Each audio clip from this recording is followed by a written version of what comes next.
Well, we are loaded up for 2022 turkey season. We're actually headed out to visit my in-laws, Megan's parents, and just packing up. And turkey season comes in tomorrow. Weather looks awesome. It's going to be windy and stuff, but we haven't been out there since last deer season.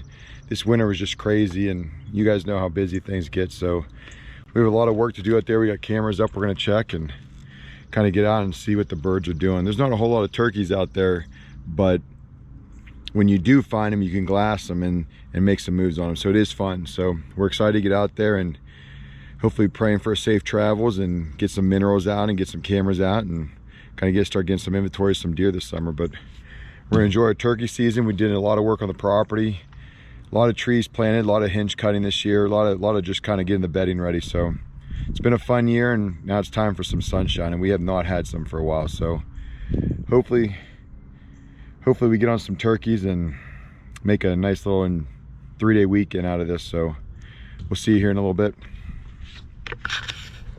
All right, good morning. We made it in last night, and Aaron got out here a little earlier, and he actually got 3 birds roosted. So that's way above and beyond our expectations of what we thought was going to happen today. So it's about 4:45. We're just gonna get our coffee, get things together, and then sneak out of here. And we're trying to be set up by 5:30, 5:40, which is plenty. That's like half an hour before light. So we're gonna do some kind of things we know the birds will do. So we're gonna go and not try to get right on top of them, try to make some moves, let them fly down, do their thing, because we hunt small patches of woods. So we're gonna let them do their thing and then try to make our move through these little small patches to get closer if we have to, or we might just be able to call them in. So we're not gonna be looking at decoys in the field right now. We're gonna be mostly just get into a brush pile, get close, and then see what the morning does. So let's get this coffee. All right. Okay, let's go do it.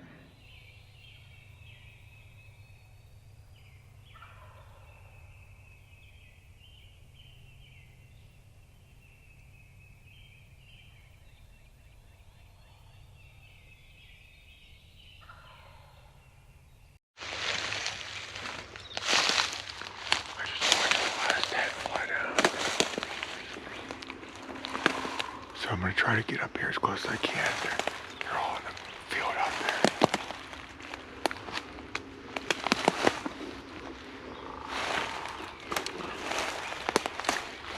I just hope I didn't booger anything up. There was a hen like 60 yards away that flew out, and they all started putting and shut up. But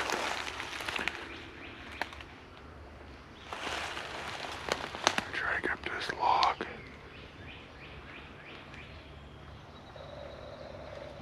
See if I can lay eyes on him.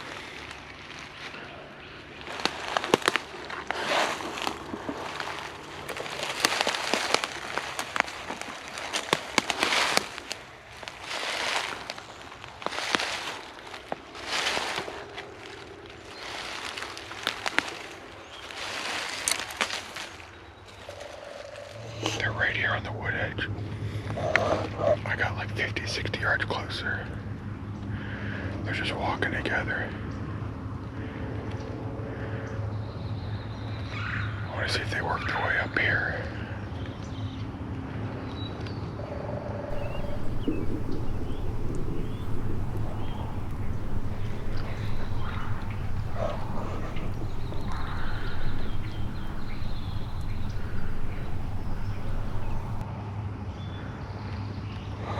So what they do, I'm just gonna stay put for a while. So I am making a move right now. Aaron called me, there's a strutter out here. A bird working with 3 or 4 hens. So I'm coming out here in case this bird goes this way. But across the road where I missed last year, there's a little patch of woods connected to this big woods. And there's a bunch of them gobbling in there all morning. There's one still gobbling. It's like 7:45.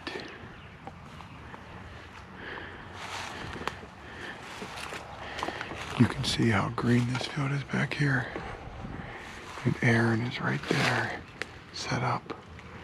These birds should be over here. So I'm just kind of watching them, see what we can go. I'm gonna glass them here a little bit.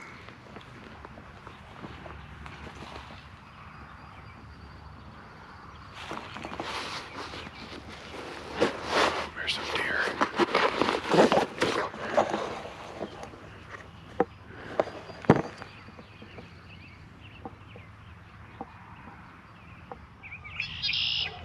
So I'm filming. These birds were about 100 yards away, and then they turned around, and then we're back to Aaron. So Aaron is over here right now, and they're working right back to him. So I came up here to film, and I'm gonna film these birds and see if I can get him on camera shooting this one if he gets it. And they're working right back to him. So we'll see.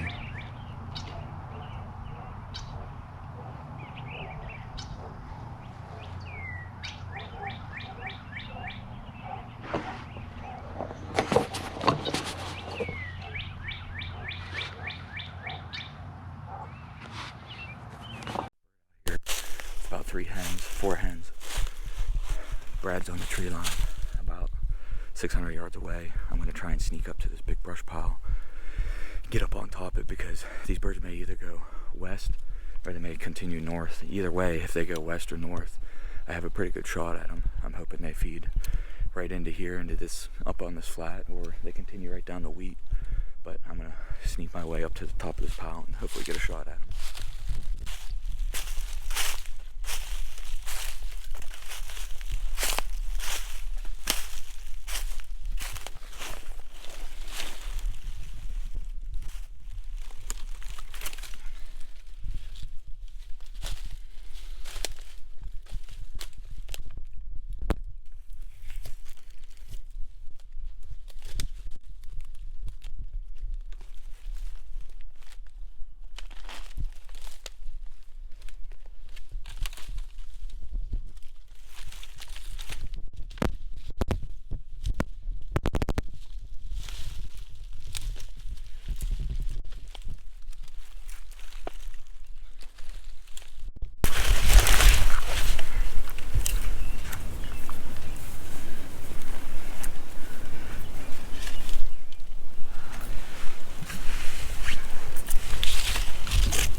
Yes!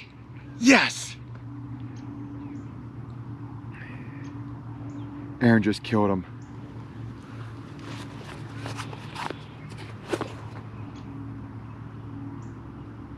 Just filmed that whole thing. That bird started by Aaron. I got on it. It went all the way back to Aaron. Then I didn't think it was gonna happen. And then it cut in the woods and then Aaron shot him. That was awesome.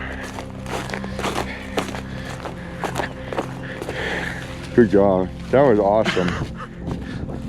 You just gotta tag team him out here, so one person could see. Yes, yes. If you can put eyes on him, you can kill him. Because like I said, I mean, I was up behind that big log. Yeah. And he was dead either way. Because if they had went this yes, way, he was done. Dead. The only way that he didn't die is if they went that way. And when they started doing that, I was like, "Are you serious?" I was like, "This bird just knows." But those first 3 hens, yeah, they came right through here, and that's what brought him through. Because he was hanging back for those 2. Then he turned around, he's like, I'm going back to these ones. Yeah. And that's when, like when he came in and then I heard the gunshot, I was going nuts. Yeah, I shot him in between like the 2nd and 3rd big hickory down there. Nice. So we came out to Ohio, out to Bryan to do some turkey hunting for opening day here. The weather looked real good, so we jumped in for opening weekend, came out here. I got out here a little bit early last night, so came out here, roosted some birds. Heard this bird, got him roosted, and then got a bird roosted across the road on Jim's. And so Brad and I both split up this morning, went after each bird, and the birds gobbled so early this morning. We were just saying, we just barely got off our bikes at like 5:45, and they were already gobbling, and it didn't get shooting light until 6:15, 6:30. So they were just on the roost gobbling early. The hens were all fired up.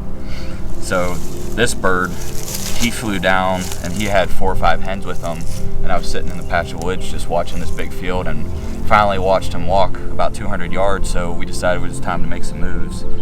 Brad circled around on his bike and was watching them in case they circled out one way. And I stayed in the patch of woods that they came from in case they came back. Well, turns out they fed about halfway down the field and started working their way back. Got up in the woods here, and I got up on this big brush pile and just let him feed right back to me. I let the hens walk by first. There were 3 hens that went through, and then he followed about 30 yards, and that was about all she wrote. But he never gobbled once after he hit the ground. He was dead silent with those hens. He was going to be content just to follow them around all day, but